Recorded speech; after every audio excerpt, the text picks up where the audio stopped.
Fiore Cracker Barrel restaurants are getting backlash over an Instagram post with their iconic porch rocking chair rainbow painted for Pride Month. The Family Comfort Foods favorite post took many patrons by surprise.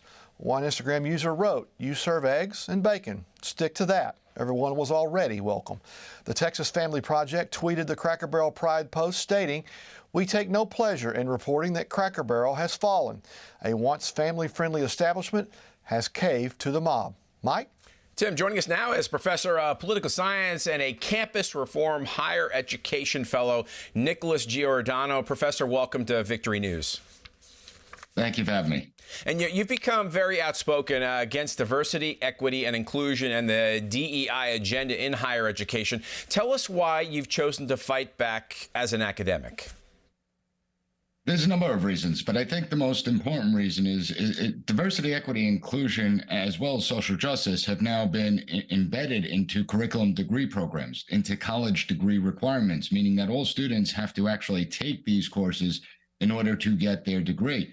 And so it's never been an academic discipline. Why are we including it in the standards on campus? Doesn't make any sense, especially when you consider this is the most open and tolerant generation that has ever existed in the United States, and we're treating them as if they are the most racist and bigoted or the biggest victims within our society. And it's simply not true. But these people go on into the workplaces and they create a toxic atmosphere, just as you were bringing up Cracker Barrel.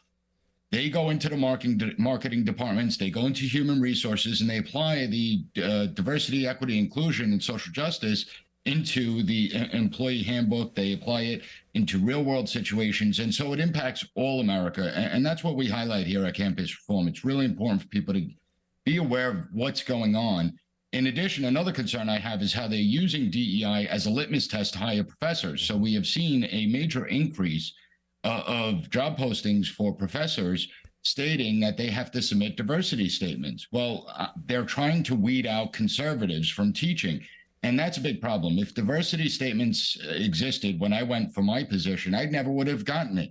And they want a monolithic culture where there's only one voice, one narrative. And that's not what academia is all about. That's why I'm pushing back against this. Yeah, a bit disturbing, no doubt. A graduate speaking at the City University of New York's law school commencement called for a revolution and cried fascist against NYPD, military, and Israel.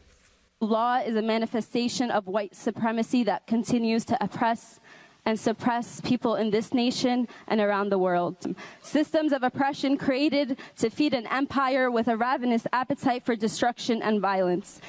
Professor Shirley, this young lady's anti-American, anti-Semitic goals are the exception and not the rule in our universities. And she's completely wrong. She's saying law is founded and rooted in white supremacy. That's just not true. But these are the types of students our universities are producing. And so now here we have someone that's going to be a future lawyer and potentially a future judge. And that's why this is such a big deal, because we saw a similar incident over at Stanford University where students were shouting down and protesting a Fifth Circuit court judge. If the students can't recognize that they're in the greatest country in the entire world, a country that has allowed more freedom than any other country, where the reason that we have an immigration problem is the fact that everyone wants to get here, then that's going to be a problem going forward. And this student shows no appreciation towards all the gifts that this country has afforded her. Now, you host the PAS Report podcast, one of the top conservative podcasts today. Why do you think it has done so well?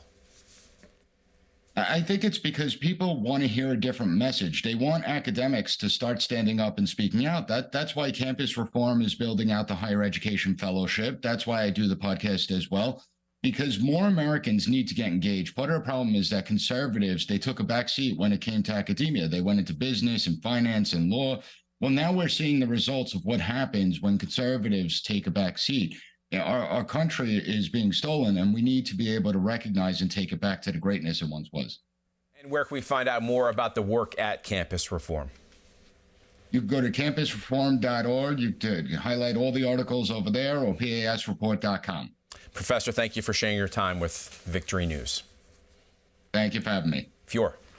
A new ad campaign from Catholic Vote challenges the Los Angeles Dodgers for supporting the vile anti-Catholic, anti-Christian hate group Sisters of Perpetual Indulgence. A fringe group like this?